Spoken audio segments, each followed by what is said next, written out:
प्रायोजक हैं LIC, हर पल आपके साथ। IME Ghaziabad, 27 years of excellence in higher education। Wonder cement, जब दिल में हो जज्बात तभी होती है एक परफेक्ट शुरुआत। और बैंक ऑफ इंडिया, रिश्तों की जमा पूंजी।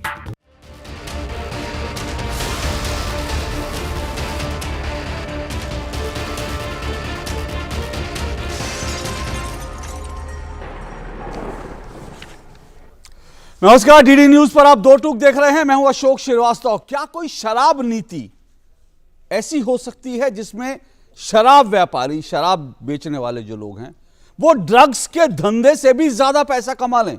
कल्पना कीजिए, ड्रग्स का जो इलीगल धंधा है ना, उसमें क्यों लोग आते हैं? ड्रग्स का जो दुनिया भर में जो बड़ा कारोबार है ना, उसमें कहते हैं कि सबसे ज्यादा पैसा अगर किसी में है तो ड्रग्स के धंधे में है, नशे में है। और जो पूरा जो दुनिया भर में जो हथियारों का माफिया है, वो ड्रग्स के धंधे से, आतंकवाद जो है ड्रग्स के धंधे से चलता है। क्योंकि ड्रग्स के धंधे में सबसे ज्यादा इलीगल पैसा होता है, अवैध पैसा होता है। लेकिन क्या कोई शराब नीति, किसी राज्य सरकार की शराब नीति ऐसी हो सकती है जिसमें ड्रग्स के धंधे से ज्यादा कमाई हो? यह सवाल क्यों उठ रहा है? यह सवाल इसलिए उठ रहा है क्योंकि दिल्ली का शराब घोटाला, जिसमें आरोपी नंबर 1 दिल्ली के आबकारी मंत्री मनीष सिसोदिया हैं। आरोपी नंबर 1 है मनीष सिसोदिया। उनको लेकर के एक स्टिंग ऑपरेशन सामने आया है और दो टूक आज हम उसी विषय पर कर रहे हैं। एक और स्टिंग, शराब घोटाले का कौन किंग पिंग? यह मेरा आज का सवाल है, इस पर चर्चा करेंगे। एक और स्टिंग, शराब घोटाले का कौन किंग पिंग? तो जो मनीष सिसोदिया हैं, उनको लेकर के जो ताजा स्टिंग ऑपरेशन सामने आया है, आज सुबह से स्टिंग ऑपरेशन लगातार सुर्खियों में है। लगातार इस पर बीजेपी धड़ाधड़ प्रेस कॉन्फ्रेंस कर रही है। मीडिया में, सोशल मीडिया में स्टिंग ऑपरेशन के चर्चे हो रहे हैं। इस स्टिंग ऑपरेशन में आरोपी नंबर 9, मैंने आपको पहले बताया आरोपी नंबर 1 कौन है। आरोपी नंबर 1 है मनीष सिसोदिया। आरोपी नंबर 9 है एक और शराब व्यापारी अमित अरोड़ा।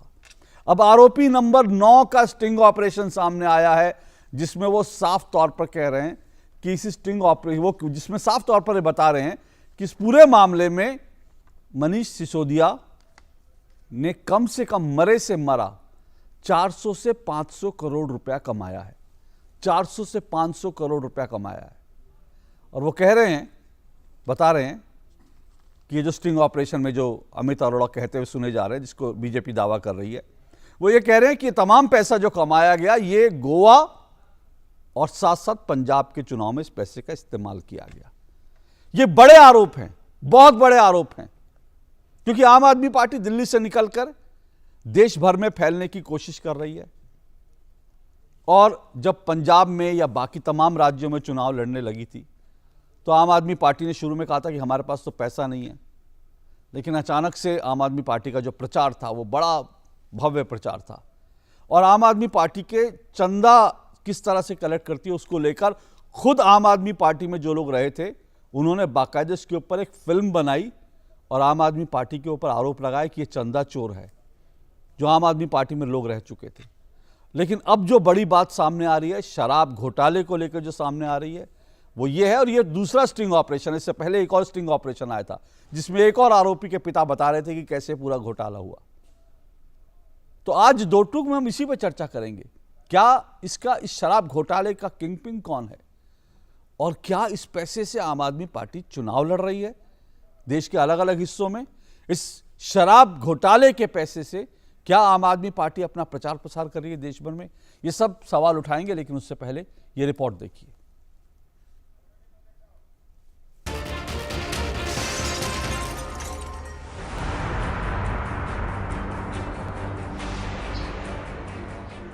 दिल्ली के शराब घोटाले को लेकर एक और स्टिंग ऑपरेशन सामने आने से ये मामला एक बार फिर गर्मा गया है।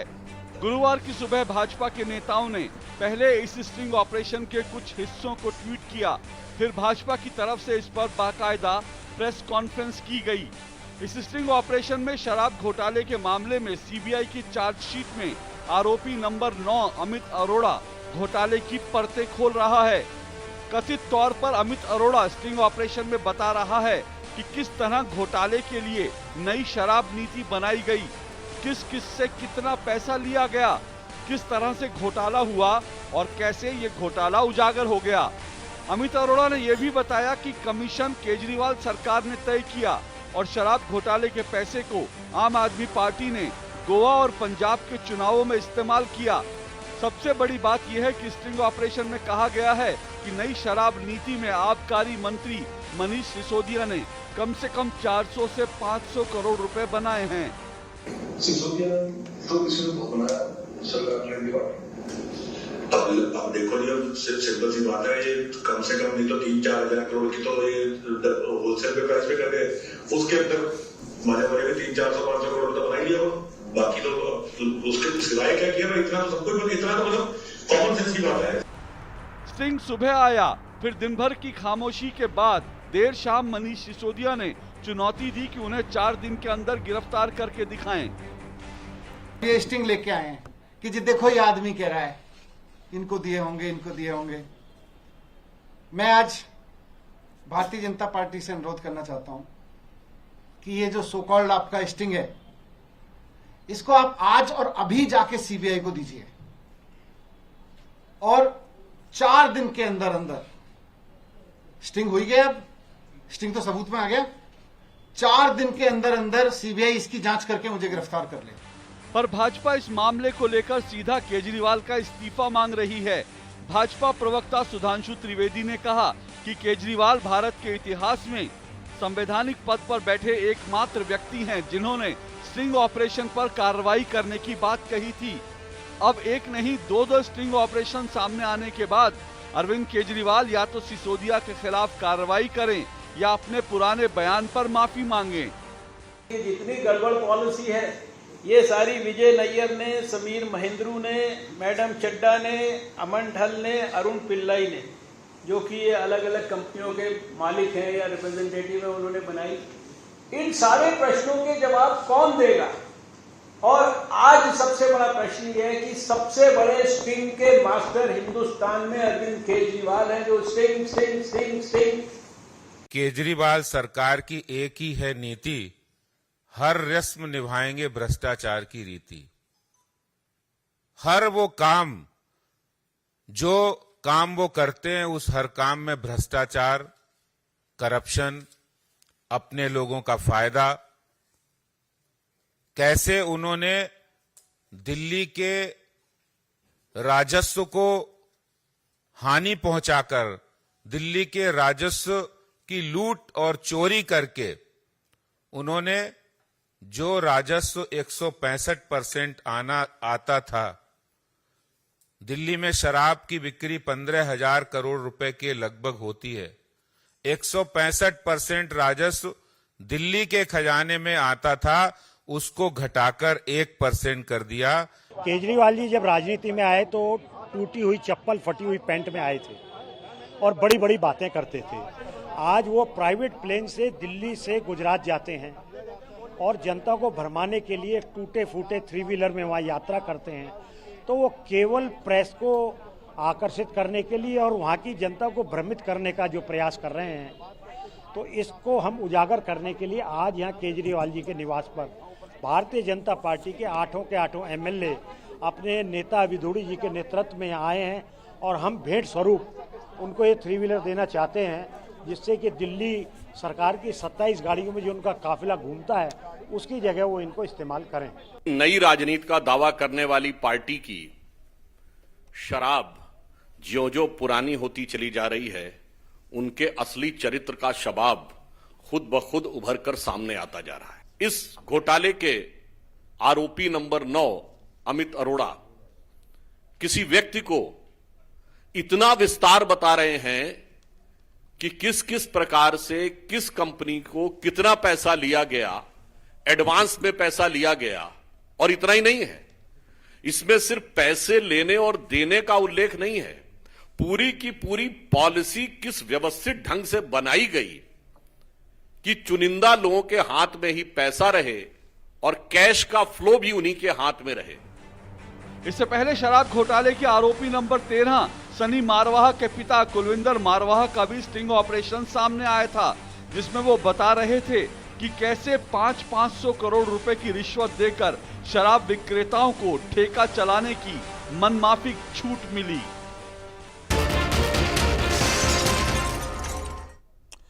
तो देखा आपने, ये सी हमारी रिपोर्ट और इसी को लेकर आज की चर्चा आगे बढ़ाएंगे। दो टूक में मेरा आज का सवाल आपके सामने है। आज दो टूक में मेरा सवाल, जिसके इर्द गिर्द हम इस चर्चा को आगे बढ़ाएंगे। दिल्ली के शराब घोटाले पर एक के बाद दूसरा स्टिंग। आखिर कौन है शराब घोटाले का किंगपिन? जी हां, दिल्ली के शराब घोटाले पर एक के बाद दूसरा स्टिंग। आखिर कौन है शराब घोटाले का किंगपिन? ये मेरा आज का सवाल, और इस पर चर्चा करने के लिए मेरे साथ चार मेहमान जुड़ रहे हैं। आइए चारों मेहमानों का परिचय करवा दूं। मेरे साथ बीजेपी के प्रवक्ता जुड़े हुए हैं, हरीश खुराना जी मेरे साथ इस चर्चा में। मेरे साथ परविंदर सिंह सेठी जी जुड़े हुए हैं, आम आदमी पार्टी के समर्थक है। क्योंकि मैं बता दूं, सुबह से आम आदमी पार्टी की तरफ से इस पूरे मसले पर सिर्फ एक बयान दिया गया, जो कि मनीष सिसोदिया ने बयान दिया। इसके अलावा आम आदमी पार्टी इस मसले पर डिबेट करने के लिए, बोलने के लिए अपने किसी प्रवक्ता को नहीं भेज रही है। दिलचस्प बात यह है कि वो आम आदमी पार्टी जो दुनिया और देश के हर मसले पर बोलती है, वो इस स्टिंग के मुद्दे पर कुछ भी बोलने के लिए तैयार नहीं है। और सेठी जी तो हैं, पर मेरे साथ सेठी जी आम आदमी पार्टी की तरफ से जो है पक्ष रखेंगे। और मेरे साथ राहुल शर्मा हैं, राहुल शर्मा पत्रकार हैं दिल्ली के। मेरे साथ इसके अलावा मनोज नागपाल जुड़े हैं, आम आदमी पार्टी के पूर्व नेता हैं, और इन्होंने शराब घोटाले के विरोध करते हुए ही ये जो शराब नीति थी, इसका विरोध करते हुए आम आदमी पार्टी से इस्तीफा दिया था कुछ दिन पहले ही। तो मेरा सबसे पहले, मैं हरीश खुराना जी, मेरा आपसे सवाल ये है, पहले मैं पूछना चाहता हूं, क्या आपको भरोसा है ये स्टिंग ऑपरेशन जो है वो पक्का है, पुख्ता है, और ये जो कुछ इसमें कह रहे हैं अमित अरोड़ा, आखिर उससे क्या चीजें जो है, क्या सच जो हैं इस घोटाले को लेकर सामने आते दिखते हैं? देखिए, आपने देखा कि कुछ दिन पहले आरोपी नंबर 13 सनी मारवा के पिताजी का आया, और आज आरोपी नंबर 9 अमित अरोड़ा जी का जो स्टिंग आया, उसमें दो तीन चीजें बहुत कॉमन हैं। कॉमन ये है कि जो शराब पॉलिसी बनाई गई वो कुछ लोगों को फायदा पहुंचाने के लिए बनाई गई। ये दोनों स्टिंग में सामने आया। और आज जो स्टिंग आया, और जो भारतीय जनता पार्टी कहती है, आर्योज आपका हेडलाइन भी है, इन सबका किंग पिन जो है वो अरविंद केजरीवाल और मनीष सिसोदिया हैं। जो आपने हेडलाइन भी दी है कि किंग पिन कौन है, तो किंग पिन साफ उन्होंने बताया कि किंग पिन जो है वो मनीष सिसोदिया जी और अरविंद केजरीवाल जी। उसका कारण है, उन्होंने साफ बोला कि एडवांस पैसे दिए गए। आज के अगर स्टिंग में बोला गया, ज्वाइनिंग फीस के नाम पर एडवांस पैसे दिए गए। और पैसे कितने दिए गए? 100 करोड़ रुपए दिए इंडो स्पिरिट ने, जो आरोपी नंबर 5 या 6 है, समीर महिंद्रू। 60 करोड़ रुपए दिए अमन ढल ने, जो बिंडको स्पिरिट्स करके कंपनी है और जो पंजाब का भी बिजनेस कर रही है, उसकी बात हो रही है। 50 करोड़ रुपए दिए मिसेस चड्डा ने, जसदीप कौर चड्डा, जो कांग्रेस के सर्कल में पहले आपको मालूम है एक वेल नोन लिकर कंपनी की ओनर हैं, उन्होंने दिए। 30 करोड़ रुपए दिए देवास स्पिरिट्स ने दिए। ये सब कुछ बोला गया, उसके अंदर नाम लिए गए। आज तो नाम लिए गए। 2 दिन पहले जब आया था तो उन्होंने कहा था किसी राह चलते का आपने इंटरव्यू ले लिया होगा, यही रिएक्शन आया था ना आम आदमी पार्टी का। जी। आज रिएक्शन क्या बनता है ये तो आम आदमी पार्टी बताएगी, लेकिन आज तो आरोपी नंबर 9 जो खुद अमित अरोड़ा हैं, उनका खुलासा हुआ है। आम आदमी पार्टी को कुछ सूझ तो रहा नहीं है। ये महत्वपूर्ण बातें बोली है उसने, पैसा दिया, और बहुत महत्वपूर्ण बातें और भी बोली है, जो भारतीय जनता पार्टी भी आरोप लगाती आ रही थी कि 2% की कमीशन 12% कर दी गई। हिंदुस्तान की पहली सरकार है जो होलसेल का बिजनेस का जो मार्जिन है वो सरकार तय कर रही है। मैन्युफैक्चर तय नहीं कर रहा, रिटेलर आपस में तय नहीं कर रहे, सरकार तय कर रही है कि 2% का जो बिजनेस है वो 12% दे दो, ताकि 6% मेरे पास आ जाए और 6% आप लोग आपस में बांट लीजिएगा। ये जो 50-50 का खेल है ना, ये आज उजागर हो चुका है दोबारा। बहुत कई दिन से हम लगातार सबूत भी रखते हुए आ रहे थे, लेकिन आज, और ये मजे वाली बात क्या है, मैं अभी थोड़ी देर पहले ट्वीट भी किया, अरविंद केजरीवाल का खुद का एक पब्लिक स्टेटमेंट ट्वीट किया मैंने, आप अपने मेरे ट्विटर हैंडल से देख सकते हैं। अरविंद केजरीवाल क्या कहते थे, कोई अगर रिश्वत मांगे तो आप कुछ मत करना, स्टिंग कर लेना, मैं कार्रवाई करूंगा। अरे आज तो दो दो ट्वीट स्टिंग आ गए एक ही शख्स के खिलाफ, मनीष सिसोदिया के खिलाफ। कब कार्रवाई करेंगे, ये सवाल पूछा जा रहा है। ये मैं कुछ ही देर में, जो हरीश जी ने जो ट्वीट किया है उसमें अरविंद केजरीवाल का जो बयान था स्टिंग को लेकर, वो मैं कुछ देर में अपने कार्यक्रम में दिखाऊंगा, ताकि ये भी हो जाए कि स्टिंग ऑपरेशन की बात तो खुद अरविंद केजरीवाल करते थे, तो अब ये स्टिंग ऑपरेशन आया तो इस पर उनका रिएक्शन तो आना ही चाहिए।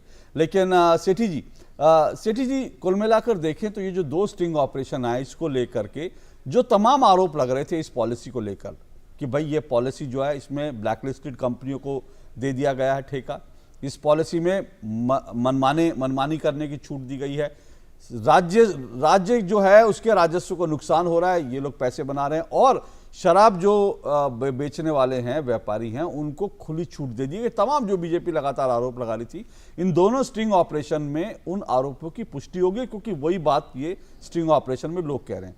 पर उससे भी बड़ी बात जो सामने आ रही है वो ये है कि इसमें तो सीधा सीधा मनीष सिसोदिया का नाम ले दिया गया कि 400-500 मरे से मरा कमाया होगा। क्या कहेंगे सर आप? देखिए, पहली बात तो मैं हरीश खुराना जी ने कहा कि अरविंद केजरीवाल ने कहा कि आप स्टिंग ऑपरेशन करके लाइए, उस पर आज भी कायम है। अगर कोई सरकारी दफ्तर का मुलाजिम आपसे रिश्वत मांगता है, आप उसका स्टिंग करिए। और दूसरी बात यह कि स्टिंग क्या होता है, भारतीय जनता पार्टी में इतने पढ़े लिखे, इतने दिग्गज लोग हैं। स्टिंग ये होता है जब आप किसी का वीडियो बनाते हैं, जब वो कोई बात कर रहा होता है, कोई कुछ कर रहा होता है। ये तो फैब्रिकेटेड वीडियो है, किसी की आपने वीडियो बना के आपने दिखा दी, पहली बात। दूसरी बात, एक बात पूरी करना, 10 सेकंड। अरे एक मिनट, आप पूरी बात करेंगे, लेकिन आपने एक जो बात रखी, मैं सिर्फ उस पर क्लैरिफिकेशन चाहता हूं। ये किसी का भी वीडियो नहीं है। ये आप कह सकते हैं कि आपका ये तर्क हो सकता है कि फैब्रिकेटेड है, वो ठीक है, लेकिन आप ये कहें कि ये किसी का वो नहीं है, ये एक आरोपी का है जो खुद इस घोटाले में शामिल। बिल्कुल, मैं आपको बताता हूं। स्टिंग ऑपरेशन हुआ था बंगारू लक्ष्मण जी का, जो भारतीय जनता पार्टी के राष्ट्रीय अध्यक्ष थे, पैसे लेते हुए उनका स्टिंग ऑपरेशन हुआ था। इसमें आप बताइए, आम आदमी पार्टी के किस नेता, किस मंत्री का स्टिंग ऑपरेशन हुआ है? ये तो एक आदमी ने, चलो मैं आपकी बात बड़ी करता हूं, ये स्टिंग ऑपरेशन है, तो आप सीबीआई को कहिए ना, इसको पार्टी बनाए, इसके पार्टी बनाए, इसको इंटेरोगेट करें। पहली बात। दूसरी बात, पार्टी बना रखा है इसको। नहीं, दूसरी बात, आरोपी सर, मेरे 10 सेकंड की बात, 10 सेकंड की बात। ठीक है, अरे एक मिनट सर, 10 सेकंड। अरे आप पूरी बात रखिए, मैं नहीं रोक रहा हूं आपको, मैं सिर्फ ये कह रहा हूं फैक्ट्स सही आते रहे, क्योंकि आपने कहा सीबीआई को पार्टी, ऑलरेडी पार्टी है। आरोपी नंबर 9 है, आरोपी नंबर 1 जो है मनीष सिसोदिया। सर, आप मेरी बात पूरी होने दीजिए, वो मुझे पता है आरोपी नंबर 9 है और आरोपी नंबर 11 है, लेकिन आप इस स्टिंग के माध्यम से, इस स्टिंग को एज ए प्रूफ लेके सीबीआई उसको अरेस्ट कर सकती है, क्योंकि आपको यह पता होना चाहिए रिश्वत देना और लेना दोनों जुर्म है। वो कह रहा है हमने रिश्वत दी है, आपने रिश्वत दी है, आप उसको इंटरोगेट करिए, वो नाम लेगा, आप पकड़ के अरेस्ट कर दीजिए। मनीष सिसोदिया जी ने कहा है कि आप सीबीआई को दीजिए, सीबीआई मेरे को अरेस्ट करे, अगर नहीं करती तो आप माफी मांगिए। ओके हरीश खुराना जी वो कह रहे हैं भाई सबूत है, गिरफ्तार कर लीजिए। वही बात मनीष सिसोदिया भी कह रहे हैं। मुझे लगता है सेठी जी आम आदमी की पार्टी के समर्थक कम और दुश्मन ज्यादा लग रहे हैं मुझे। उनको बहुत जल्दी अपने नेताओं को जेल पहुंचाने की उनको मुझे समझ में आ रही है, उनकी व्यथा समझ में आ रही है कि जल्दी जेल जाए और लोग कोई मंत्री बनेगा, शायद इनके कोई समर्थक होंगे, कोई मंत्री बनने के लाइन में होंगे। खैर वो जो अच्छी है वो ठीक है उनकी, लेकिन सवाल इस वक्त प्रशासनिक की बात नहीं हो रही है। प्रशासनिक जो कार्रवाई होगी, सीबीआई क्या करेगा क्या नहीं करेगा, उसकी बात तो हम कर ही नहीं रहे। वो तो जो आरोपी नंबर 9 है, 1 नंबर मनीष सिसोदिया है, वो तो कार्रवाई जो सीबीआई करेगा उस पर इसकी बात नहीं कर रहे। सवाल आज 2 चीजों का है, एक पॉलिटिकल और एक मॉरल। यही अरविंद केजरीवाल जी जो वीडियो करके कहते थे कि मैं भ्रष्टाचार को बर्दाश्त नहीं करूंगा। 2 ट्वीट आ गए, 2 आपके वो आ गए, स्टिंग आ गए, इसके अलावा सबूत आ गए कि हाँ भाई आपने पॉलिसी चेंज करी, क्यों करी, मैन्युफैक्चर होलसेल कंपनी को आपने रिटेल सेक्टर में, होलसेल कंपनी को आपने अपने पास क्यों नहीं रखा और प्राइवेट हाथों में क्यों दिया, ये सब चीजें बाहर आ चुकी है, पब्लिक डोमेन में है। क्यों नहीं कार्रवाई करते, क्यों नहीं कहते कि जब तक कार्रवाई जब तक सामने नहीं आता मनीष सिसोदिया का इस्तीफा होगा। चलिए एक आपकी बात बड़ी करता हूं, अरे जो मंत्री जेल में है, आज 4 महीने से जेल में है, ईडी के ऑर्डर की वजह से नहीं, सीबीआई के ऑर्डर की वजह से नहीं, कोर्ट की ऑर्डर की वजह से सत्येंद्र जैन जेल के अंदर है, उस पर भी आपने कार्रवाई नहीं करी। तो ये तो आपका एक हो गया मॉरल एस्पेक्ट। पॉलिटिकल एस्पेक्ट आपका कहने से कि ये तो फैब्रिकेटेड है, ये सब कुछ है, इस पे नहीं बनता। जवाब तो आपको देना पड़ेगा कि जो 100 करोड़ रुपए आपने एक कंपनी से लिए, 50 करोड़ रुपए आपने कंपनी से लिए, उसको हाँ या ना बोलिए ना। उसको हाँ या ना बोलिए कि हमें लिए या नहीं लिए। नहीं लिए तो भी बताएं। ओके, ठीक है, ठीक है, ये बात सही है। अगर नहीं लिए तो बताएं कि उन्होंने पैसे नहीं लिए। लेकिन मैं इससे पहले कि आगे बढ़े, जो जिस ट्वीट की आप बात कर रहे थे, मैं वो वीडियो दिखाता हूं, क्योंकि आज अरविंद केजरीवाल जो हैं वो खुद ही बार बार स्ट्रिंग ऑपरेशनों में फंस रहे हैं, जबकि एक समय में उन्होंने क्या कहा था, सुनिए। आपसे कोई रिश्वत मांगे, मना मत करना।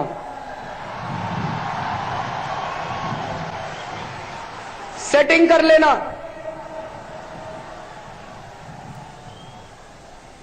अपना फोन जेब में हाथ डालना, अपने मोबाइल फोन को रिकॉर्डिंग पे लगा लेना। जब वो पैसे मांग रहा है उसकी आवाज रिकॉर्ड कर लेना, मुझे लाके दे देना, हम उसके खिलाफ सख्त से सख्त कार्रवाई करेंगे।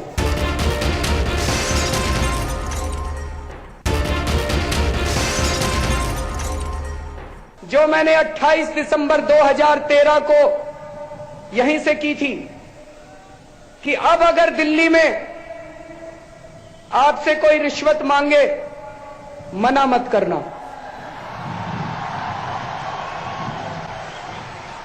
सेटिंग कर लेना।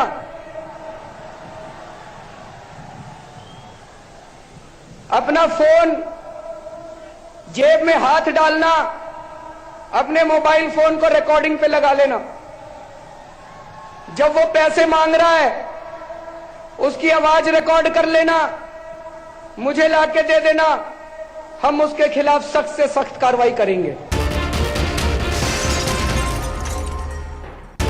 तो ये अरविंद केजरीवाल थे जो कह रहे थे कि भाई अगर कोई उससे पैसे मांगता है तो उससे सेटिंग कर लेना, उसकी आवाज रिकॉर्ड कर लेना। सिर्फ आवाज, उन्होंने कहा जेब में मोबाइल से आवाज रिकॉर्ड कर लेना, मुझे लाके दे देना, मैं कार्रवाई कर दूंगा। लेकिन यहां तो आवाज नहीं है, यहां तो बंदा जो है वो खुद बैठा है, तस्वीर भी है और तस्वीर में बैठा व्यक्ति कह रहा। और उन्होंने जो अभी सेठी जी कह रहे थे कि रिश्वत तो वो होती है, स्टिंग वो होता है जिसमें पैसे का लेन देन, तो अरविंद केजरीवाल जी ने ये नहीं कहा था कि पैसे देते हुए वीडियो बनाना। उन्होंने कहा बस पैसे मांग ले, वो वीडियो आप बना लीजिए, वो मुझे भेज दीजिए, मैं कार्रवाई करूंगा। तो सेठी जी, यहां तो आदमी बैठा है, वो कह रहा है मैंने पैसे दिए। कम से कम आम आदमी पार्टी के नेता ये तो आके बोले कि हम ये गलत बोल रहा है, हमने इससे पैसा नहीं लिया। नहीं, उन्होंने बोल दिया सर। कहां बोला? मनीष सिसोदिया जी ने बोल दिया। नहीं बोला उन्होंने कहा कि अगर देखिए ना, आपके पास प्रूफ है, सीबीआई के पास प्रूफ है। मेरे से पैसे नहीं, सेठी जी उन्होंने ये नहीं कहा कि ये आदमी झूठ बोल रहा है। उन्होंने कहा कि इसकी सीबीआई जांच कर ले, मुझे गिरफ्तार कर ले। सब तो उन्होंने चुनौतियां दी जो राजनीतिक तौर पे दी जाती हैं, लेकिन उन्होंने एक बार नहीं कहा कि ये आदमी झूठ बोल रहा है, इनसे तो हमने पैसा लिया ही नहीं, जो नाम बोल रहे हैं। नहीं, एक बार भी नहीं वो कह रहे हैं कि देखिए, अगर मैं कहता हूं मैंने किसी व्यक्ति को पैसे दिए हैं तो मैं भी मुलजिम हूं, क्योंकि रिश्वत देना और लेना दोनों जुर्म है। पुलिस मेरे को अरेस्ट करेगी, सीबीआई मेरे को अरेस्ट करेगी, मेरे को इंटेरोगेट करेगी कि पैसे मैंने कहां पे, कैसे, क्या क्या दिए। वो एक सरकारी गवाह बन जाएगा। उसके बाद आप एक्शन लीजिए ना। आप प्रेस कॉन्फ्रेंस क्यों कर रहे हैं? आप खुद सीबीआई डायरेक्टर क्यों बन रहे हैं? सीबीआई फेल हो गई 14 घंटे की रेड के बाद, लॉकर की रेड के बाद, उसको कुछ नहीं मिला, उन्होंने कोई एक्शन नहीं लिया। अभी आपको ये भी किसने कह दिया कि सीबीआई फेल हो गई? ये जानकारी कहां से आई आपके पास? नहीं, मैं ये कह रहा हूं 14 घंटे की। सर ये बताइए, ये जानकारी कहां से आई आपके पास? ये मनीष सिसोदिया का बयान है कि कोई पुख्ता जानकारी आपके पास? मैं ये कह रहा हूं कि इनके प्रवक्ता कोई 8000 को एक, नहीं सर, अरे बाबा एक मिनट, उन्होंने कहा एक सोर्स सीबीआई ने लिखा। अरे सेठी जी, प्रवक्ता छोड़िए ना, मैं आपने अभी एक स्टेटमेंट दिया, मैं उस स्टेटमेंट पे हूं। आपको ये जानकारी कैसे मिली कि सीबीआई को कुछ नहीं मिला? सीबीआई ने 14 घंटे की रेड के बाद उनको कुछ नहीं मिला। सर एक बात बताइए, अच्छा ओके, ये बात जांच चल रही है, ये बात उन्होंने क्लोजर नहीं करा। नहीं तो जांच चल रही है ना, जांच चल रही है ना, क्लोजर नहीं करा। बिल्कुल, लेकिन अगर कुछ मिला होता तो उनको इमीडिएटली अरेस्ट कर लेना। नहीं सर, वो तो इमीडिएटली तो सत्येंद्र जैन को भी गिरफ्तार नहीं किया गया था, उनको भी बाद में गिरफ्तार किया गया था। और इमीडिएटली जब सत्येंद्र जैन के खिलाफ कार्रवाई शुरू हुई थी तो बाकायदा सर्टिफिकेट सबसे पहले अरविंद केजरीवाल ने जारी किया था कि यह कट्टर ईमानदार आदमी है। लेकिन आज देश की अदालत कह रही है कि भैया इस तरह के लोगों को अपने कैबिनेट में रखोगे, ये ठीक नहीं है। तो ये सीबीआई की जांच के ऊपर अभी हम नहीं जाएंगे, क्योंकि जाहिर सी बात है सीबीआई जांच चल रही है। मनीष सिसोदिया कितना कह लें कि वो निर्दोष है, सीबीआई की जांच में कुछ नहीं निकला। ये जब जांच आगे बढ़ेगी, ये क्लीन चिट सीबीआई देगी। ये अरविंद केजरीवाल क्लीन चिट नहीं दे सकते और असली क्लीन चिट अदालत मिलेगी तो इसलिए अभी जांच चलने दीजिए। अभी ये मत कहिए कि तो रोक ही नहीं रहे, हम तो कह रहे हैं जांच लेकिन के लिए ओके मैं मनोज नागपाल जी अभी हमने एक वीडियो जो चलाया उस वक्त तो आप आम आदमी पार्टी में थे, आपका भी मन बड़ा हिलोरे मार रहा होगा कि एक कैसे क्रांतिकारी आदमी आ गया, देखो अब तो भ्रष्टाचार का सफाया, अब तो जो कोई बचेगा नहीं, सब अपने फोन में रिकॉर्ड करेंगे, दे धड़ाधड़, इसने पैसे मांगे उसने पैसे मांगे। और अरविंद केजरीवाल एक दिन में अपना निकलेंगे नायक के हीरो की तरह चिट्ठी लेकर, अच्छा इसने करप्शन लिया, इसको बर्खास्त। पर आप बर्खास्त कोई नहीं हुआ, आप पार्टी से बाहर आ गए। वो बर्खास्त तो हो गया ना, मेरे जैसे लोग बर्खास्त हो गए। बिल्कुल ऐसा ही सोचा था और मेरी तरह पूरी दिल्ली बेवकूफ़ बनी। मैं पूरी दिल्ली को कहूँगा सभी बेवकूफ़ बने, इन बातों में आ गए कि ये बातें हैं और वैसे कुछ गलत भी नहीं है। और उसने कहा था सरकारी कर्मचारी का स्टिंग करो, सरकार का मत करो। ये तो सरकार का स्टिंग हो गया। ये भी सही आपने कहा, सरकारी कर्मचारी हो लेकिन सरकार का मत करो। सरकार का स्टिंग नहीं होना चाहिए, हम जो मर्जी करें। हाँ। अब तो एक स्टिंग दूसरा स्टिंग देखने के बाद ऐसा लग रहा है मैंने ये काम इतनी लेट क्यों किया पार्टी छोड़ने का। और मैं तो गंगा नहाया, मैंने इसको ट्वीट भी किया था कि मैं तो इस पार्टी को छोड़ के मानो गंगा नहा लिया और मैं कुछ काफ़ी सारे पाप करने से बच गया। और मेरे साथ में मेरे दोस्त बैठे हैं, इनको देख के मुझे याद आ गया, दो लोग शर्त लगाते हैं कि 2 और 2 4 होते हैं कि 5 होते हैं। वो एक कहता है 4 होते हैं और दूसरा कहता नहीं 5 होते हैं। जो दोस्त कहता है नहीं 5 होते हैं, कह रहा है प्रूव कर ले, कहता है जिससे मर्जी पूछ ले, कह रहा है किसी से मर्जी पूछ ले, मैं मानूंगा तो 4 होंगे ना, मैं तो 5 ही मानूंगा। अब ये लोग नहीं मानेंगे, इन्होंने कुछ लिया है। इन्होंने जो ये हालात है, मैं पेपर्स लिख के परेशान हूँ कि कहाँ से बोलना शुरू करूँ और कहाँ पर चुप हूँ। 150 करोड़ 200 करोड़ 500 करोड़, मतलब कौन बनेगा करोड़पति ने तो करोड़ की वैल्यू ही खत्म कर दी। आज हालात ये हो गए हैं कि मैं बड़ा दुख से कहूँगा कि दुनिया भर में सरकारें बनती हैं, मुख्यमंत्री बनते हैं जनता की सुविधा के लिए कि वो जनता के किसी काम आ सके।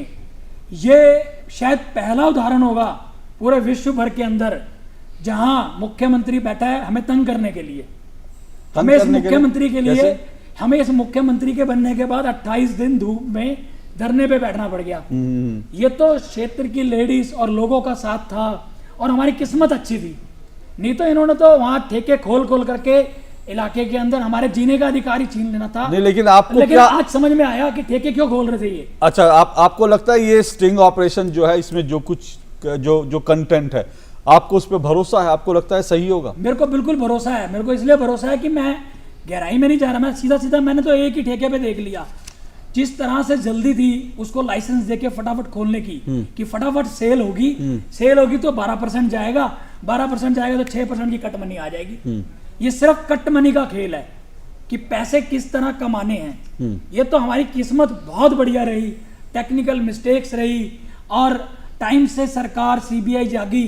और इन लोगों को मैं तो अपील करूंगा आपके चैनल के माध्यम से जल्दी इनके नाप की हथकड़ियां बनवाएं और इनको जेल के पीछे भेजें। चलिए, वो तो उसका इंतजार करेंगे। लेकिन राहुल शर्मा आपको क्या लगता है, ये 2 स्ट्रिंग आए लेकिन बात बार यही हो रही कि जब भी कोई स्ट्रिंग आता है तो सबसे पहले उसकी विश्वसनीयता पे सवाल उठता है कि भाई स्ट्रिंग सही है भी कि नहीं है।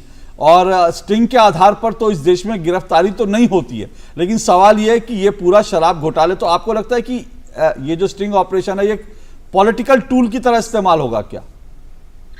अशोक जी, धन्यवाद इस डिबेट में जोड़ने के लिए और सभी पैनलिस्ट को मेरा नमस्कार। अशोक जी, देखिए, मैं इस बात से शुरुआत करना चाहूंगा कि अभी यहाँ पर आम आदमी पार्टी के तरफ से जो प्रवक्ता बोल रहे हैं, उन्होंने एक बात कही कि अगर स्टिंग ऑपरेशन ऑथेंटिक होगा तो हम उस पर कार्रवाई करेंगे, अगर ऑथेंटिक नहीं होगा ये फैब्रिकेटेड है। मैं पूछना चाहता हूं कि आम आदमी पार्टी, मैं कहता हूं जो भी पार्टी गलत है, जो भी पार्टी भ्रष्ट है, उसके खिलाफ कार्रवाई होनी चाहिए। लेकिन आम आदमी पार्टी जब बार बार ये कहती है कि सरकार हमसे डरती है, अरविंद केजरीवाल से डरती है, इसलिए हम पे कार्रवाई होती है, इसलिए कार्रवाई नहीं होती है। कार्रवाई इसलिए होती है कि आपने यही बातों पर बड़े बड़े वादे किए थे। अशोक जी, अगर यहाँ पर 5 लोग हैं और मैं कहता हूं कि 5 के 5 लोग चोर हैं, मुझे मौका दीजिए, मैं ईमानदार आदमी, और कल आकर मैं भी चोरी करने लग जाऊं और आप मुझसे बोले आप चोरी क्यों कर रहे हो, तो मैं बोलूं ये भी चोरी कर रहे हैं, तो फिर मेरे को लाने का फायदा क्या था? चोर तो पहले से सिस्टम में थे। यहां पर आम आदमी पार्टी सरकार जब कहती है कि अगर हमारा कोई भी नेता किसी भी केस में पकड़ा जाएगा, जेल जाएगा, तो हम उसको बर्खास्त कर देंगे। सत्येंद्र जैन जी 3 महीने से जेल के अंदर है, क्या उन पे आम आदमी पार्टी की सरकार ने कोई कार्रवाई की? नहीं की। अब आते हैं इस स्कैम की बात में। आप मुझे एक चीज बताइए, संसद से जब कोई भी बिल पारित होता है और अगर हंगामा चल रहा होता है तो ये विपक्ष कहता है कि सरकार की नीयत पे खोट है, इसलिए हंगामा के बीच में आपने बिल पारित कर दिया। लेकिन ये पॉलिसी लॉकडाउन के दौरान बिना एलजी के रिकमेंडेशन के आपने पारित कर दी। यही दिखता है कि इसी बात पे, इस बात तो आप मान सकते हैं, इसमें तो स्टिंग की जरूरत नहीं है। अगर आपने कोई पॉलिसी बिना एलजी के उससे आपने पारित कर दी तो ये तो यहीं पे गलती साबित हो जाती है। तो आप जो पॉलिसी तो गलत साबित हो चुकी है, क्योंकि उसको वापस लिया गया, तो पॉलिसी तो गलत साबित होगी। अब तो सवाल, हाँ, अब सवाल तो ये है कि भाई पॉलिसी का क्या क्या फायदा किस किस को मिला, और क्या इस पॉलिसी में जो कुछ गड़बड़ की गई उससे कमाए गए पैसे से क्या चुनाव लड़ा आम आदमी पार्टी ने गोवा और जो है दूसरे स्टेट में, पंजाब में? बिल्कुल, आपने बहुत वाजिब बात की। मैं यही बात कहना चाह रहा था कि आज का जो स्ट्रिंग है उसमें एक बात बहुत गौर करने वाली है कि उसमें जो बोल रहे हैं, उन्होंने कहा कि 100 करोड़ जो है दिल्ली सरकार को मिला और उन्होंने वो इलेक्शन में लगा दिया। मैं छोटा सा यहाँ पर एक बात जोड़ना चाहूंगा। 2018 में आम आदमी पार्टी सुप्रीम कोर्ट में कहती है कि हमारे पास पैसा नहीं है, जो दिल्ली के 30 हजारी कोर्ट है, साकेत कोर्ट है, उनका रेनोवेशन कराने का हमारे पास पैसा नहीं है। 2019 में कहती है कि जो एमसीडी वर्कर्स हैं उनको सैलरी देने के लिए हमारे पास पैसा नहीं है। 2020 में वो सरकार से हेल्प मांगती है कि कोविड का टाइम चल रहा है, हमारे पास पैसा नहीं है, एम्प्लॉयज को पैसा देना है। 2021 में वो हाई कोर्ट को कहती है कि जो दिल्ली के यूनिवर्सिटी के टीचर हैं उनको पैसा देने के लिए पैसा नहीं। लेकिन 2022 में जैसी कैग की रिपोर्ट आती है कि दिल्ली का रेवेन्यू सरप्लस है, वो अपनी छाती पीटने लग जाते हैं, अपनी पीठ थपथपाने लग जाते हैं कि हमारा रेवेन्यू सरप्लस है, हम और सरकारों से बेहतर कर रहे हैं। तो अब अगर सवाल ये है कि ये जो 100 करोड़ रुपए पैसा है, एक पार्टी जो अभी सत्ता में आई है और दिल्ली में आई है, उसके बाद वो 5 राज्यों में चुनाव लड़ रही है और हर जगह जगह जगह प्रचार कर रही है, तो पैसा कहां से आ रहा है, उस पर भी सवाल उठते हैं। अगर ये स्टिंग ऑपरेशन में कई बात सच है, बिल्कुल ठीक बात है, ये इस पे तो सवाल उठते हैं, पर ये बात सभी पार्टियों पर कई बार लागू हो जाती है। हालांकि आम आदमी पार्टी नई पार्टी है और बार बार ये कहती है कि हमारे पास फंड नहीं है, पैसा नहीं है, लेकिन चुनाव जो है वो बड़े शान से लड़ते हैं। तो वो ये सवाल उठने लाजमी, आप इस स्ट्रिंग के बाद ये सवाल बार बार पूछे जाएंगे कि क्या ये पैसा जो है आम आदमी पार्टी जो तमाम राज्यों में चुनाव में खर्च करती है, क्या वो इस तरह के घोटाले का पैसा है? और ये तो ईमानदार सरकार आई थी कह के, ये तो ये कह के आए थे राजनीति बदलने आए, तो ये कहकर आए थे कि हम जो है ईमानदारी से राजनीति करेंगे, लेकिन अगर भ्रष्टाचार के पैसे से चुनाव लड़ेंगे तो फिर सवाल है कि ईमानदार सरकार कैसी होगी। मैं आता हूँ मैं आता हूँ, एक मिनट, मुझे एक ब्रेक लेना है, मैं ब्रेक के बाद आता हूँ। ब्रेक के बाद ये चर्चा जारी रहेगी, आखिर शराब घोटाले का किंग पिन कौन? क्योंकि हरीश खुराना जी तो कह चुके हैं कि इसके किंग पिन जो है सीधे सीधे मनीष सिसोदिया और अरविंद केजरीवाल है। क्या वास्तव में, और क्या उनके खिलाफ कार्रवाई होगी, क्या शिकंजा कसे जाएगा? इस ब्रेक के बाद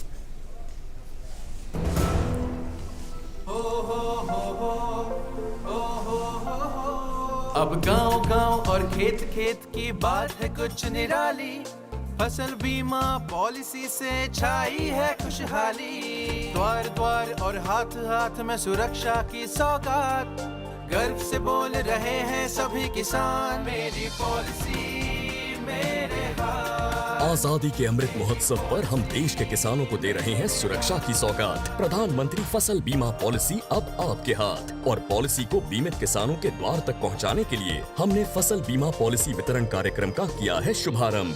देश भर के किसानों ने करीब 21,000 करोड़ रुपए ही प्रीमियम के तौर पर दिए, लेकिन उन्हें मुआवजे के तौर पर 1 लाख करोड़ रुपए से ज्यादा मिले। जब खराब मौसम की हो मार, PMFBY दे आर्थिक सुरक्षा बार बार। प्रधानमंत्री फसल बीमा योजना, कृषि एवं किसान कल्याण मंत्रालय, भारत सरकार। हमारा देश भारत आजादी का अमृत महोत्सव मना रहा है। आइए हम भी इस महोत्सव में भाग लें। सड़क पर रहते हुए बच्चों को आपने कई बार देखा होगा। कोई बच्चा दिव्यांग होता है, कोई बाल मजदूर, कोई परिवार से बिछड़ा। जब भी आप ऐसे किसी बच्चे को सड़क पर देखें तो ये आपका देश के प्रति कर्तव्य है कि आप NCPCR के सिटीजन पोर्टल पर सूचना दें। देश के नवनिर्माण में अपना योगदान देने के लिए सड़क पर रह रहे बच्चों को काउंसलिंग की सेवा, मेडिकल सेवा या किसी भी प्रकार की मदद पहुंचाने के लिए NGO, CSO, higher education, technical institute, colleges एवं यूनिवर्सिटीज, फाउंडेशन, सोसाइटी, ट्रस्ट सब एनसीपीसीआर के बाल स्वराज पोर्टल पर खुद को संगठन या संस्था के रूप में रजिस्टर करें। ये बच्चे ही देश का भविष्य हैं और देश के भविष्य की रक्षा करना आपका और हमारा कर्तव्य है।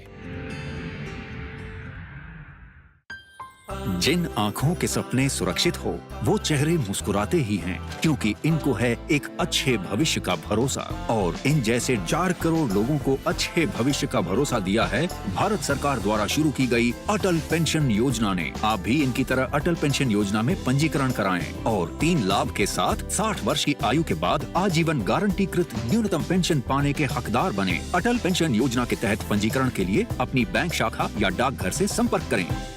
बहू कहाँ गई थी? अम्मा आज UHND था ना, भाभी वहाँ गई थी। वो क्या हुए है? इस दिन ANM बहन जी स्वास्थ्य संबंधी बातचीत करवाती हैं। वो बातचीत करें किस बात पे? अब जैसे संतुलित भोजन और साफ सफाई है, अस्पताल में सुरक्षित डिलीवरी है, बच्चों के टीके, एनीमिया से बचाव और तो और बुजुर्गों की सेहत की देखभाल की बातें हैं। महीने में एक बार होता है ये अर्बन हेल्थ न्यूट्रिशन डे। राष्ट्रीय शहरी स्वास्थ्य मिशन हरियाणा, स्वस्थ बने जीवन, हर बस्ती हर आंगन।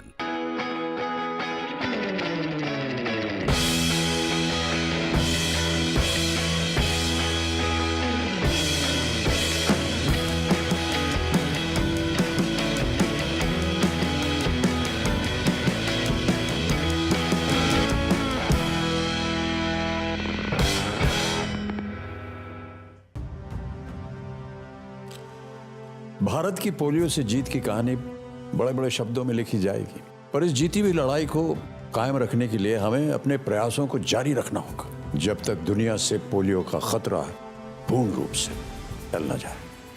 खतरा है बरकरार, इसीलिए पोलियो की खुराक पिलाना है हर बार। 2 बूंद हर बार, पोलियो पर जीत रहे बरकरार। अब देश बड़े संकल्प लेकर के ही चलेगा और वो बड़ा संकल्प है विकसित भारत। प्रधानमंत्री जी का ये विजन अमृत काल में है। हर देशवासी का संकल्प जिसको गति दे रहा है आपके द्वारा दिए गए एडवांस टैक्स का 1-1 रुपया। तो आइए विकास के इस लक्ष्य की ओर कदम बढ़ाएं और समय पर अपना एडवांस टैक्स जमा कर प्रगति की गति बढ़ाएं। याद रखिए, वित्तीय वर्ष 2022-23 के लिए एडवांस टैक्स की दूसरी किस्त का 15 सितंबर 2022 तक अवश्य भुगतान करें। कॉर्पोरेट्स, अन्य संस्थाएं, सैलरीड एम्प्लॉइज या फिर वे व्यक्ति जिनकी TDS, TCS कटने के बाद भी कर देयता 10,000 रुपए या उससे अधिक है, उनके लिए एडवांस टैक्स देना आवश्यक है। प्रत्येक आयकर दाता एक राष्ट्र निर्माता। पेड़ लगाओ, पानी बचाओ, जनसंख्या को जनबाढ़ न बनाओ। IME Sahibabad, Ghaziabad, NCR। 27 years of excellence in higher education offers Radhika scholarship up to 50% of college fees. तो दो टूक आप देख रहे हैं दिल्ली के शराब घोटाले पर एक और स्टिंग। आखिर कौन है शराब घोटाले का किंगपिन? इसी पे सवाल उठा रहे हैं, इसी पर हम चर्चा कर रहे हैं। 4 मेहमान मेरे साथ जुड़े हैं। हरीश खुराना जी बीजेपी से जुड़े हुए हैं, परविंदर सिंह सेठी आम आदमी पार्टी समर्थक जुड़े हुए हैं, मनोज नागपाल जी आम आदमी पार्टी के पूर्व नेता जिन्होंने शराब जो नीति है उसको लेकर के आम आदमी पार्टी से इस्तीफा दे दिया, और राहुल शर्मा मेरे साथ जुड़े हैं, दिल्ली के पत्रकार। और हम लगातार ये चर्चा कर रहे हैं क्योंकि आज जो स्टिंग ऑपरेशन सामने आया, उस स्टिंग ऑपरेशन में सीधे सीधे जो शराब घोटाले का एक आरोपी ये सीधे सीधे ये कह रहा है कि दरअसल इस पूरे मामले में मनीष सिसोदिया जो आबकारी मंत्री हुए दिल्ली के, उन्होंने कम से कम 400 से 500 करोड़ रुपए जो है वो कमा लिया। और साथ साथ जो है वो ये भी कह रहे हैं कि जो चुनाव लड़ा गोवा में और साथ साथ पंजाब में, ये चुनाव इसी घोटाले से जो पैसा कमाया गया उसी का पैसा है। और एक बड़ी बात जो मैंने शुरू में कही थी वो ये भी उन्होंने कहा कि ये पूरी नीति ऐसी थी जिसमें ड्रग्स के धंधे से ज्यादा कमाई हो रही थी। आप सोचिए, ड्रग्स के धंधे से ज्यादा कमाई हो रही थी। तो हरीश खुराना जी, पर बड़ी बात अब यह है कि ये तो एक राजनीतिक तौर पर, नैतिक तौर पर आपने कहा, नैतिकता की उम्मीद तो आज की तारीख में खैर करनी नहीं चाहिए। राजनीतिक तौर पर आप लड़ रहे हैं, वो लड़ाई चलती रहेगी, जनता की अदालत में ही जाती है। पर सवाल ये आता है कि अगर ये घोटाला हुआ तो प्रशासनिक तौर पर आप कह रहे हैं कि किंगपिन जो है वो दरअसल मनीष सिसोदिया और अरविंद केजरीवाल है, तो सवाल यह है कि क्या किंगपिन पकड़े जाएंगे या फिर जनता जो फैसला सुनाएगी उसी पे चलना पड़ेगा? देखिए, 2-3 चीजें बहुत महत्वपूर्ण है इसके अंदर। ये ओपन एंड शट केस है, उसका कारण बताता हूं। आपने रिकमेंडेशंस के लिए कमेटी बनाई। रिकमेंडेशन की कमेटी कहती है कि जो होलसेल का बिजनेस है वो सरकार अपने पास रखे, लेकिन किया क्या है सरकार ने? अपने दोस्तों को वो बिजनेस दे दिया। दूसरी बात, वही कमेटी कहती है कि आप जो रिटेल का बिजनेस है वो इंडिविजुअल्स को दीजिएगा और थ्रू लॉटरी सिस्टम दीजिएगा। आपने क्या किया? 32 जोन बनाए, 27 दुकानें एक जोन में दी और अपने दोस्तों को, अपने शराब माफिया दोस्तों को बांट दी। टेंडर करके जो भी करके किया, वो सबको पता है कैसे टेंडर को टेलर मेड हुआ, वो हमें भी पता है। उसके बाद ब्लैक लिस्टेड कंपनी अलाउड नहीं थी, वो ब्लैक लिस्टेड कंपनी भी उसके अंदर थी। होलसेल का बिजनेस जो करता है वो रिटेल में अलाउड नहीं था, वो भी हुआ। उसके बाद मैन्युफैक्चरिंग कंपनी अलाउड नहीं थी रिटेल सेक्टर में, वो भी हुई। उसके बाद 2% की कमीशन को 12% कर दिया गया और ये कह दिया गया कि आप एक मुश्त हमारे को 2.5 करोड़ रुपया एक जोन का एक्साइज का दे दीजिए। नतीजा क्या हुआ? पहले बिकती थी 4 लाख शराब की पेटियां, इस साल जो इस शराब नीति आने के बाद बिकी है 13 लाख पेटियां। 13 लाख पेटियां बिकी हैं। रेवेन्यू कह रहा है वही 250 करोड़ का 250 करोड़, लेकिन फायदा किसको हुआ? उन शराब माफिया दोस्तों को। और यहां तक कि एक के साथ जो एक फ्री मिली वो भी सेल के अंदर तो आई, और वो सेल का जो रेवेन्यू था, एक्साइज जो ड्यूटी दी गई वो सिर्फ 1% थी। और जब एक्साइज पॉलिसी नहीं आई थी, पुरानी पॉलिसी थी, उसमें एक्साइज ड्यूटी 156% थी। 156% पिछली बार, 1% अभी। आप सोचिए, 4 लाख की पेटी की सेल एक तरफ और 13 लाख पेटी की सेल एक तरफ, तो रेवेन्यू जो आना था वो बढ़ गया आपस में।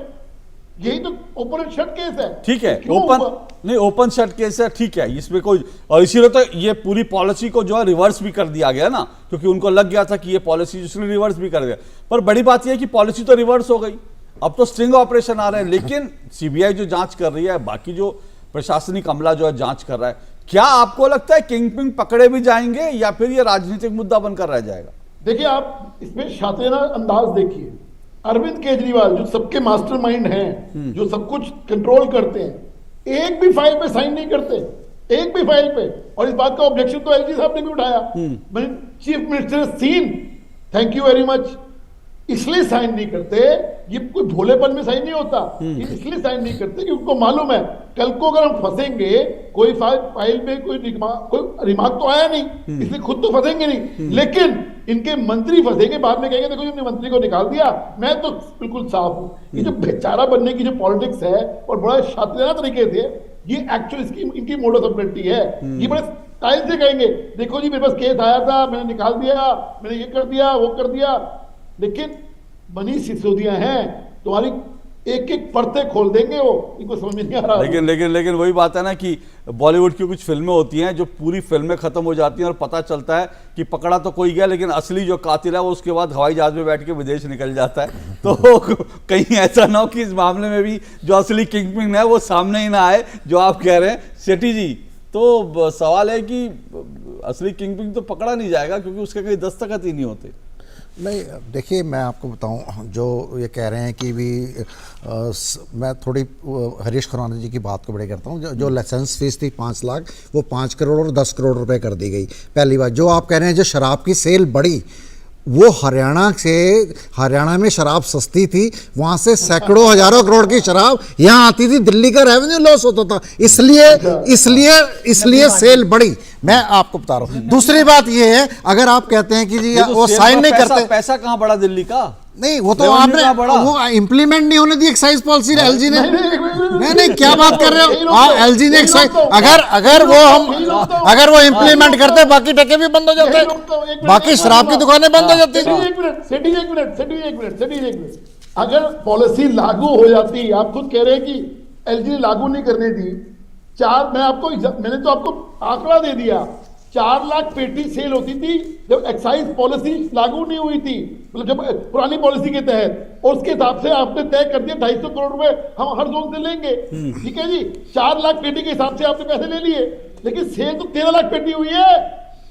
आप कह रहे हैं एलजी ने रोक लिया, अगर एलजी ने रोका होता तो 2 लाख पेटी दे जाती, यहाँ तो 13 लाख पेटी हुई है भैया। ठीक है, उसका पैसा ठीक है, है। ओके, मुझे लगता है ये तो देखिए, हम इस पॉलिसी को लेकर ज्यादा डिबेट करने का कोई फायदा नहीं है। ये पॉलिसी तो रिवर्स हो चुकी है। अब तो सवाल ये है कि असली किंगपिन कौन पैसा कहाँ है गया? और घोटाले का पैसा कहाँ गया। क्या ये पूरा मामला जो है, या क्या आम आदमी पार्टी इसी तरह से चंदा लेकर के, इसी तरह से घोटाले का पैसा कमा करके चुनाव लड़ रही है? सेठी जी, ये तो बहुत गंभीर आरोप है, क्योंकि उस पार्टी पर आरोप है जो ये कहती थी सबसे अलग है, जो कहती थी कि राजनीति को बदलने के लिए आए हैं। सर, आरोप है, एलिगेशन है अपोजिशन की तरफ से, जो घबराई हुई है, बौखलाहट में है एमसीडी चुनावों को लेकर, 2024 के चुनावों को लेकर। सीबीआई जांच कर रही है और हर जांच के लिए जो आम आदमी पार्टी के नेता हैं कोऑपरेट कर रहे हैं, उसके साथ हैं। और दूसरी बात, अगर आप कहते हैं मनीष सिसोदिया जी के पास 10 डिपार्टमेंट थे या उनके साइन नहीं हुए, अगर मैं अंदर जाता हूं, अगर मैं कोई गलत काम करता हूं तो मैं वही कह रहा हूं, सीएम साहब के साइन नहीं थे। और जो मनीष सिसोदिया जी के पास बहुत सारी मिनिस्ट्री हैं, 10 मिनिस्ट्री हैं जो जितनी हैं, तो उनके साइन होते हैं। तो अगर मैं फंसता हूं तो मैं किसी को छोड़ूंगा? ये आपके एलिगेशन है, ये आपके एलिगेशन है, वही बात हरीश, ये आपके एलिगेशन है। नहीं, हरीश कुमार यही बात कह रहे हैं। वो तो मैंने सुनिए, ये तो ख्याली पुलाव है। ये तो मैंने कहा, नहीं सुनिए, ये तो मैंने कहा कि बॉलीवुड की तरह असली किंगपिन निकल जाएगा, लेकिन हरीश खुराना जी ने यही कहा कि जब वो पकड़े जाएंगे तो सब उगल देंगे। जैसे ललित मोदी निकल गया, नीरव मोदी निकल गया, जैसे विजय माल्या निकल गया, दाऊद निकल गया है, और डीएचएफएल से 42,000 करोड़ का था, उसमें 29,000 करोड़ बीजेपी ने चंदा ले लिया। आप उसकी बात नहीं करते। नकली शराब से, जहरीली शराब से सैकड़ों आदमी मरते हैं, आप उसकी बात नहीं करते। सीबीआई उसकी जांच नहीं करती।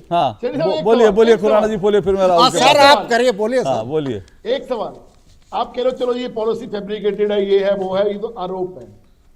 आपका एक मंत्री जेल में है, मालूम है ना?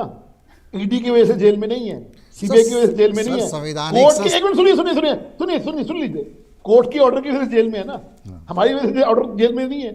उस पर कार्रवाई क्यों नहीं करी? कब होगी ये बता दो सर। अभी उनको वो तो नहीं बना दिया, मुलजिम तो नहीं बना दिया, कोर्ट ने तो कह दिया। अभी जांच चल रही, अभी तो कोर्ट की प्रोसीडिंग चल रही है। तो आपकी संवैधानिक संस्थाएं उनका मिसयूज कर रही हैं, नेताओं को अंदर डाल रही हैं। आप देखेंगे, मेघालय में देखिए, गोवा में देखिए, मध्य प्रदेश में देखिए, कर्नाटका में देखिए। मुझे मनोज नागपाल जी की बात दोबारा याद दिलाया कि भाई दौड़ दो 5 होते हैं। अगर मैं मानूंगा नहीं तो आप कैसे कह दोगे दौड़ दो 4 होते हैं, 5 होते हैं? लेकिन मैंने मानना ही नहीं कि दौड़ दो 4 होता है, मैं तो दौड़ दो 5 ही मानूंगा। बहरहाल ये लेकिन मैं ये कह रहा हूं राहुल जी, क्या आम आदमी पार्टी अपने बुने जाल में उलझ गई है? मैं ऐसा इसलिए कह रहा हूं क्योंकि आम आदमी, अब आज लोगों को ये याद होना भी चाहिए, लोगों को याद दिलाना भी चाहिए कि यही आम आदमी पार्टी है जो शीला दीक्षित सहित केंद्र सरकार के सभी मंत्रियों को भ्रष्टाचार का सर्टिफिकेट देकर उनसे इस्तीफे मांगती थी, बिना किसी जांच के, बिना किसी सबूत के। आज तो कुछ सबूत भी हैं, कुछ जांच भी हो रही हैं, लेकिन उसके बावजूद इनके मंत्री इस्तीफा नहीं दे रहे। एक जमाने में खुद अरविंद केजरीवाल कहते थे कि स्टिंग कर लो, स्टिंग करके मुझे दे दो, उसके बाद मैं कार्रवाई कर दूंगा। आज स्टिंग हो रहे हैं लेकिन कार्रवाई नहीं कर रहे अरविंद केजरीवाल। तो जो कुछ कहा था उस पर ना अमल कर रहे हैं, बल्कि अपने बुने जाल में उलझते जा रहे हैं। जी अरविंद जी, बहुत ही दुर्भाग्य है कि इस देश में राजनीति जो है पल पल बदलती है। बहुत ऐसे नेता हैं जो बहुत बड़े बड़े वादे करके आते हैं, लेकिन जब सत्ता का सुख मिलने लगता है तो वो अपने वादे से मुकर जाते हैं। मैं सिटी जी की बात की एक बात से बिल्कुल सहमत हूं कि अभी कार्रवाई चल रही है तो बहुत जल्दी होगा ये कहना कि क्या गलत है क्या ही सही। लेकिन अगर आप कोई पॉलिसी अपने आप ही रिवर्स कर देते हैं तो कहीं ना कहीं आप एक बात तो साबित करते हैं कि उस पॉलिसी में कुछ तो गड़बड़ थी जो आपको रिवर्स करना पड़ा, वरना आप भी कोर्ट का सहारा ले सकते थे अगर आपको लगता था कि आप अपनी जगह पे ठीक है। बहरहाल जो आपने बात की अशोक जी, मैं वही कह रहा हूं कि आम आदमी पार्टी का जो आधार था सत्ता में आने का, वो आईटीआई, स्टिंग ऑपरेशन, धरना और जो वो लिस्ट ऑफ करप्ट पीपल निकालते थे, उस चीज पे वो अपनी राजनीति शुरू करते थे। लेकिन आज वही आम आदमी पार्टी के खिलाफ अगर कोई भी स्टिंग ऑपरेशन आता है या कोई भी आरटीआई आती है तो वो उस चीज को सिरे से नकार देते हैं। आप मुझे बताइए, इस देश में कितने बड़े बड़े स्कैम हुए, लेकिन क्या कोई ऐसी राजनीति पार्टी आपने देखी? अशोक जी, आप तो बहुत वरिष्ठ है, इतना अनुभव राजनीति को कवर करते हुए आपको हो गया कि हर दिन किसी पार्टी ने प्रेस कॉन्फ्रेंस बार बार की हो और पल पल की खबर दी हो कि भाई ईडी मेरे दरवाजे पहुंच गई, ईडी कल मेरे बैंक में जाएगी, सीबीआई मेरे वहां जाएगी। ये दर्शाता है कि आप अपने आप को पहले से ही, और सबसे बड़ी मैं बताता हूं, जून जुलाई के महीने में ही अरविंद केजरीवाल जी ने कह दिया था कि जो सीबीआई है वो बहुत जल्दी मनोज सिसोदिया को पकड़ेगी। तो इसका आधार क्या था कहने का? ये बताता है कि कहीं ना कहीं आपके मन में वो डर पहले से था, इसलिए आप जनता के सामने जाके पहले से बोलने जा रहे थे कि भाई हम तो ईमानदार हैं। और एक और बात जोड़ देता हूं कि अभी सीबीआई की स्पेशल कोर्ट ने ऑर्डर दिया है, कल सत्येंद्र जैन के साथ जिसे जो ईडी है वो जेल में पूछताछ करेगी, क्योंकि वो भी इस पॉलिसी के सिग्नेटरी है। हाँ, पर पता नहीं क्या पूछताछ करेगी, उनकी तो याददाश्त चली गई है मंत्री जी की, वो तो पता नहीं वो तो गजनी हो गए हम जेल में, लेकिन पता नहीं पूछताछ क्या होगी। लेकिन एक ब्रेक लेता हूं मैं, ब्रेक के बाद मनोज जी आपके पास आऊंगा और मैं ये भी बताऊंगा, कुछ दृश्य भी आपको दिखाऊंगा कि किस तरह से इस शराब नीति के खिलाफ लोग सड़कों पर आ गए थे, क्योंकि आम आदमी पार्टी तो आम जनता की बोलती है ना, लेकिन आम जनता की बात भी किस तरह से अनसुनी करते रहे, मैं दिखाऊंगा इस पर भी, लेकिन इस ब्रेक के बाद। तुझे क्या हुआ है? शादी हो गई ना यार। बट सीरियसली महीने में एक बार तो मिलना चाहिए। हाँ, मेरे बाप की एयरलाइंस है ना। अरे 3 महीने में एक बार तो मिल सकते हैं। करेक्ट, पर कहाँ? इधर मेरे घर। तुझे कोई परमानेंट लैंडलॉर्ड मिल जाए क्या? Permanent landlady. प्रिया ने कहा हर महीने किराया देने से अच्छा है अपनी ईएमआई भरो। तो हम किराएदार से मकान मालिक बन गए। मतलब ये घर तुम लोग का है? सच्ची? बट सीरियसली गाइस, किश्तों से रिश्ता जोड़ो, किराया तो पराया होता है। आसान किश्तों में home loans. Bank of India, रिश्तों की जमा पूंजी। भारत की पोलियो से जीत की कहानी बड़े बड़े शब्दों में लिखी जाएगी, पर इस जीती हुई लड़ाई को कायम रखने के लिए हमें अपने प्रयासों को जारी रखना होगा, जब तक दुनिया से पोलियो का खतरा पूर्ण रूप से टल न जाए। खतरा है बरकरार, इसीलिए पोलियो की खुराक पिलाना है हर बार। 2 बूंद हर बार, पोलियो पर जीत रहे बरकरार। हमारा देश भारत आजादी का अमृत महोत्सव मना रहा है। आइए हम भी इस महोत्सव में भाग लें। सड़क पर रहते हुए बच्चों को आपने कई बार देखा होगा। कोई बच्चा दिव्यांग होता है, कोई बाल मजदूर, तो कोई परिवार से पिछड़ा हुआ। जब भी हम ऐसे किसी बच्चे को सड़क पर देखें, तो ये हम सभी का देश के प्रति कर्तव्य है कि हम NCPCR के सिटीजन पोर्टल पर सूचना दें। मैं एक अध्यापिका हूँ। हमने कोविड-19 जैसी कठिन परिस्थितियों में भी बच्चों तक ऑनलाइन शिक्षा पहुंचाई है, पर सड़क पर रह रहे बच्चे इस शिक्षा से आज भी वंचित हैं। इन बच्चों की मदद हमें व्यक्तिगत क्षमता में करनी चाहिए। अपनी सेवाएं देने के लिए आप NCPCR के बाल स्वराज पोर्टल पर जाकर खुद को व्यक्तिगत सेवाओं के लिए, जैसे शिक्षा देने की सेवा, मेडिकल सेवा, लीगल सेवा आदि प्रदान करने के लिए रजिस्टर करें। पेड़ लगाओ, पानी बचाओ, जनसंख्या को जनबाढ़ न बनाओ। IME Sahibabad, Ghaziabad, NCR। 27 years of excellence in higher education offers Radhika scholarship up to 50% of college fees. फसल बीमा से अब सुरक्षित आत्म किसान का हमरा है। Agriculture insurance company of India limited, संपन्न भारत की पहचान, बीमित फसल खुशहाल किसान। Power Grid, a Maharatna PSU of Government of India, largest transmission utility of country, embarked on one such remarkable journey to establish one nation, one grid, one frequency, culminating into one electricity market. Power Grid, transmitting power, transforming lives.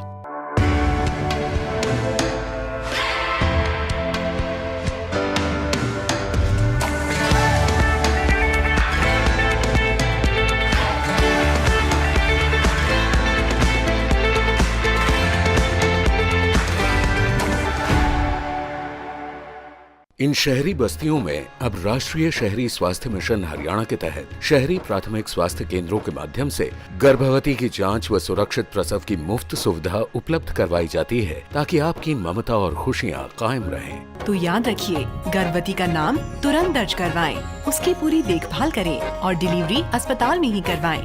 बधाई हो। राष्ट्रीय शहरी स्वास्थ्य mission Haryana, स्वस्थ बने जीवन, हर बस्ती हर आंगन। तो दो टुक आप देख रहे हैं। दो टुक में हम बात कर रहे हैं दिल्ली के शराब घोटाले को लेके जो दूसरा स्टिंग ऑपरेशन आया। मैं ये बता दूं कि जो भी स्टिंग ऑपरेशन कर रहा है और ये जो सीबीआई कार्रवाई कर रही है शराब घोटाले को लेकर, जो ये दरअसल दिल्ली की जनता की वास्तविक हितैषी है। दिल्ली की जनता को इनका शुक्रगुजार होना चाहिए, क्योंकि आपको एक वीडियो दिखा रहा हूं, देखिए जरा किस तरह से ये जो शराब नीति है इसका दिल्ली की कॉलोनियों में, रिहायशी कॉलोनी, जरा वो वीडियो चला दीजिए जल्दी से। देखिए किस तरह से लोग विरोध कर रहे थे।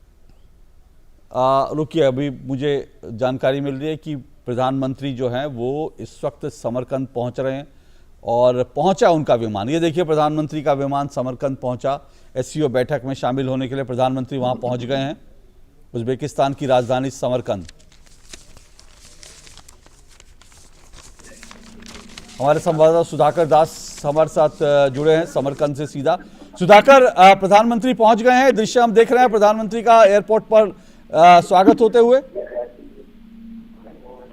जी बिल्कुल, देखिए उज्बेकिस्तान के प्रधानमंत्री अब्दुल्ला अरीपोव ने उसके साथ ही समरकंद के जो गवर्नर मिनिस्टर्स ने प्रधानमंत्री का स्वागत किया है यहाँ समरकंद में एयरपोर्ट पर। और निश्चित तौर पर काफी एक अहम सम्मेलन, और पीएम मोदी का खुद इस सम्मेलन में शिरकत प्रतीक की भारत साथियों को कितनी अहमियत देता है, और खासतौर से क्योंकि इसमें जो सेंट्रल एशिया के देश हैं उनकी एक केंद्रीय भूमिका है, तो उस लिहाज से भारत इन देशों की को कितनी महत्ता देता है, तो उसका एक प्रतीक है। और जाहिर तौर पर बेहद ही अहम सम्मेलन जानते हैं। कल जो हेड्स ऑफ गवर्नमेंट हैं उनका शिखर सम्मेलन कल होगा, जिसमें मोदी शिरकत करने वाले हैं। एक तरह से जो मुख्य 8 देशों का संगठन है उसका सम्मेलन, उसके साथ साथ ही जो एक्सटेंडेड मीटिंग जो है जिसमें ऑब्जर्वर इनवाइटीज कंट्रीज हैं वो शामिल होंगे। उन तमाम मीटिंग के बाद एक डिक्लेरेशन पर भी हस्ताक्षर होने की उम्मीद है। और बेहद ही महत्वपूर्ण क्षेत्रीय सुरक्षा के लिहाज से, क्षेत्र में अर्थतंत्र को आगे बढ़ाने के लिहाज से। और अब ये बैठक कोविड के बाद हो रही है। कोविड के दौरान वर्चुअल तरीके से हालांकि बैठकें हुई थी, लेकिन पहली बार कोविड के बाद फिजिकल तरीके से ये तमाम मुल्क मिल रहे हैं। और दुनिया के की करीब 40% न सिर्फ जनसंख्या के लिहाज से कहें बल्कि दुनिया के जीडीपी में एक महत्वपूर्ण योगदान। तो निश्चित तौर पर पूरी दुनिया की नजर इस बैठक में, और खासतौर से प्रधानमंत्री मोदी से भारत ने एक हमेशा एससीओ में एक पॉजिटिव रुख अपनाया है। सकारात्मक तरीके से कैसे आगे बढ़ाया जा सके, क्षेत्रीय हितों को कैसे आगे बढ़ाया जा सके, उसमें महत्वपूर्ण भूमिका निभाई है। तो उस लिहाज से प्रधानमंत्री मोदी का यहाँ पहुंचना, शिरकत करना, हम जानते हैं कि कुछ द्विपक्षीय बैठकें भी होंगी, बिल्कुल प्रेसिडेंट से उनकी मुलाकात होने वाली है, तो काफी महत्वपूर्ण रहेगी, सबकी नजर उस पर रहेगी। अशोक जी हाँ, तो 2 दिन के महत्वपूर्ण दौरे पर प्रधानमंत्री समरकंद उज्बेकिस्तान की राजधानी पहुंच गए हैं। आपसे कुछ देर पहले उनका विमान वहां पर हवाई अड्डे पर लैंड किया, और जो उज्बेकिस्तान के प्रधानमंत्री हैं उन्होंने प्रधानमंत्री नरेंद्र मोदी की अगवानी की एयरपोर्ट पर, हवाई अड्डे पर पहुंचकर। और 2 दिन के कार्यक्रम है, कुछ महत्वपूर्ण बैठकें होंगी और घोषणा पत्र एससीओ का तो होगा ही। साथ साथ इसमें जो बड़ी बात है वो ये है कि प्रधानमंत्री की कुछ बायलैटरल द्विपक्षीय बैठक भी होनी है, जिनमें जो रूस के राष्ट्रपति है व्लादिमीर पुतिन, उनके साथ उनकी जो बैठक है वो एक महत्वपूर्ण बात होगी।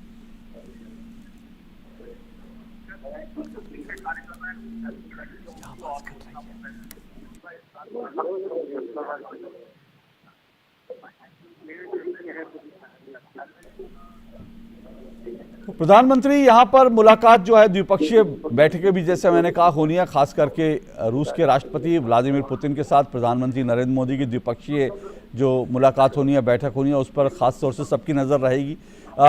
सुधाकर, इसके अलावा और जो द्विपक्षीय बैठकें हैं उनमें और कौन कौन सी बैठकें जो हैं प्रधानमंत्री की इस दौरे में रहेंगी? देखिए, बहुत जानकारी अभी विदेश मंत्रालय की तरफ से नहीं दी गई है। प्रधानमंत्री मोदी ने खुद ये ऐलान किया था कि उनकी मुलाकात उज्बेकिस्तान के राष्ट्रपति से होगी। जाहिर तौर पर रूस के राष्ट्रपति से भी मुलाकात संभावित है, और मुमकिन तौर पर जो मीडिया रिपोर्ट्स है उसके हवाले से भी कहा जा रहा है कि ईरान के राष्ट्रपति से उनकी मुलाकात हो सकती है। तो अहम मुलाकातें, ये द्विपक्षीय मुलाकात के इतर भी, और एक तरह से भारत की हम लगातार ये बात कह रहे हैं कि जो एक सकारात्मक एजेंडा लेकर भारत आगे बढ़ा है इस क्षेत्र में, भारत डायलॉग डिप्लोमेसी के जरिए, जिस तरह से हमने देखा प्रधानमंत्री मोदी चाहे कोविड के दौरान की बात हो, आज दुनिया की जो मौजूदा चुनौतियां, क्योंकि एससीओ का एक ऐसा मंच हम जानते हैं क्षेत्रीय वैश्विक अंतर्राष्ट्रीय मुद्दों पर चर्चा होने की उम्मीद है, तो उसमें बातचीत के जरिए, डिप्लोमेसी के जरिए कैसे आगे बढ़ाया जा सकता है, सहयोग को कैसे आगे बढ़ाया जा सकता है, उसकी बातचीत होगी। तो जाहिर तौर पर द्विपक्षीय बैठकों में भी आपसी संबंधों के साथ साथ चाहे भारत कोई अगर भारत रूस की बैठक होती तो ये तमाम बैठकें भी काफी महत्वपूर्ण रहने वाली है। हम जानते हैं खासतौर से यूक्रेन का जो संकट चल रहा है और जिसकी वजह से एक तरह से इसका असर पूरी दुनिया पर पड़ा है, तो उस लिहाज से ये बातचीत काफी महत्वपूर्ण रहेगी। चाहे यूक्रेन हो, रूस हो, यूरोपीय देश हो, अमेरिका हो, सब भारत की तरफ एक तरह से प्रधानमंत्री मोदी की तरफ बहुत उम्मीद से देखते हैं इन तमाम मसलों के हल के संदर्भ में। अगर बात की जाए तो मुझे लगता है कि भारत जो लगातार कोशिश कर रहा है कि पॉजिटिव तरीके से इस मसलों में आगे बढ़ा जाए। अब आपसी बातचीत के आपसी हितों के मुद्दे तो रहेंगे ही, लेकिन अगर अन्य मुद्दों पर बात होती है तो उसमें पॉजिटिविटी के साथ के साथ आगे बढ़ने की भारत का जरूर रहेगा। चलिए, शुक्रिया सुधाकर। तो 2 दिन की ये जो है प्रधानमंत्री का दौरा है और हम इसके बारे में तमाम अपडेट देते रहेंगे, लेकिन इससे पहले मैं जल्दी से आगे बढ़ूं, मैं जल्दी से आपको एक वीडियो जैसे क्योंकि मैंने कहा था ये जो शराब नीति है दिल्ली की, जिसको लेकर आज हम डिबेट कर रहे हैं, जिसको लेकर के लगातार जो है दूसरा स्टिंग ऑपरेशन सामने आया, इस नीति को लेकर के अगर सीबीआई जांच कर रही है, अगर इसको लेकर मुद्दा बना, अगर इसको यू टर्न लिया गया और अगर इसको लेकर स्टिंग ऑपरेशन जो भी कर रहा है स्टिंग ऑपरेशन, तो दरअसल वो दिल्ली की जनता का वास्तविक हितैषी है। क्यों? क्योंकि दिल्ली में बाकायदा इस नीति के खिलाफ घर घर शराब जिस तरह से पहुंच रही थी, इस नीति के खिलाफ लोग विरोध कर रहे थे। एक वीडियो आपको दिखाता हूं कि कैसे लोग जो हैं दिल्ली के, देश की राजधानी दिल्ली के लोग जो हैं त्रस्त थे कि भाई कैसे जगह जगह शराब के ठेके खोले जा रहे हैं। ये देखिए एक कॉलोनी जो है, यहां पर लोग बैठकर बेरीवाला बाग के निवासी शराब की दुकान खोलने के विरोध में धरना दे रहे हैं। तो घर घर और गली गली, नुक्कड़ नुक्कड़, मंदिर के पास, गुरुद्वारे के पास, मस्जिद के पास, स्कूल के पास जो शराब के ठेके और एक के बाद एक से एक के साथ एक फ्री जो शराब की बोतलें दी जा रही थी, उससे लोग कितने त्रस्त थे, पस्त थे, और इसीलिए लोग लगातार इसके खिलाफ विरोध कर रहे थे। ये आप देखिए, ये इसलिए मैं आपसे कह रहा हूँ कि ये आज जो सीबीआई कार्रवाई कर रही है वो दरअसल वास्तव में वो हितैषी है। मनोज जी जल्दी से बता दीजिए कि ये मैं फिर कह रहा हूं कि आपको बड़ा झटका लगा, क्योंकि आम आदमी पार्टी में आप रहे, आपको बड़ा झटका लगा कि भाई किस तरह से इस तरह के घोटाले के पैसे से पार्टी चुनाव लड़ती है। आपका नाम बहुत बड़ा झटका है ये, जो आपको इसका नॉलेज है कि आपकी जी मनोज जी, जो हमारी सोच थी कि केजरीवाल जी वो डिनर से पैसा इकट्ठा करते हैं, लोगों के घर जा करके चंदा मांगते हैं, वो एकदम से ये जैसे देखा ना तो ऐसे लगा जैसे मैं किसी सपने से आँख खुल गई जैसे मेरी, और बहुत ज़्यादा बुरा लगा। शब्द नहीं है मेरे पास बताने के लिए। इनका सिर्फ और सिर्फ ध्यान दुकानें खोलने पे था। पिछले स्टिंग में भी आपने देखा होगा, 1 ही मिनट लूंगा सिर्फ मैं, वो स्टिंग में किया था हमने, कुलविंदर मारवा जी के यहाँ से स्टिंग आया था, वो बोल रहे थे कि 20% की लागत है हमारी, हम तो एक के साथ 2 भी फ्री दे सकते हैं। ये स्टिंग करने वालों को मैं धन्यवाद दूंगा जिन्होंने पिछला स्टिंग किया, जिन्होंने ये स्टिंग किया, कि अगर वो स्टिंग ना करते तो ये पूरी दिल्ली को नशेड़ी बना देते। और सरकार का हाल ये था, देखो इतनी आरटीआई एक साथ लगाई है मैंने, एक का जवाब भी नहीं आता शराब को लेकर। जाहिर सी बात है, जिस चीज का जवाब होगा नहीं तो जवाब क्या देंगे, और सवाल है कि जिसमें घोटाला होगा उसमें जवाब क्या देंगे। और इनके अफसरों को चुप करवा रखा था, बिल्कुल मेरी तरह ही। बिल्कुल। तो चलिए, लेकिन आप बोलिए और आप बोलते रहेंगे और हम आपकी आवाज को देश की जनता तक पहुंचाते रहेंगे। कुल मिलाकर ये जो दूसरा स्टिंग ऑपरेशन भी सामने आया है और इसके किंगपिन जो है, अगर साफ तौर पर ऐसा लग रहा है जो बीजेपी आरोप लगा रही है, अगर ये आरोप सही है तो ये गंभीर मसला और इसकी जांच होनी चाहिए। जांच तो हो रही है, पर बड़ी बात यह है कि इस जांच के बावजूद क्या अरविंद केजरीवाल जो कभी कहते थे स्टिंग ऑपरेशन करके लाओ मैं कार्रवाई करूंगा, आज वो स्टिंग ऑपरेशन पर कार्रवाई करने के लिए तैयार क्यों नहीं है? और आखिर आम आदमी पार्टी के प्रवक्ता इन स्टिंग ऑपरेशंस पर जो डिबेट होती हैं उन डिबेट का हिस्सा क्यों नहीं बन रही? ये तमाम सवाल छोड़ के जा रहा हूं, लेकिन आज के लिए इतना ही। कल आपसे फिर मुलाकात होगी। फिलहाल इजाजत दीजिए। नमस्कार।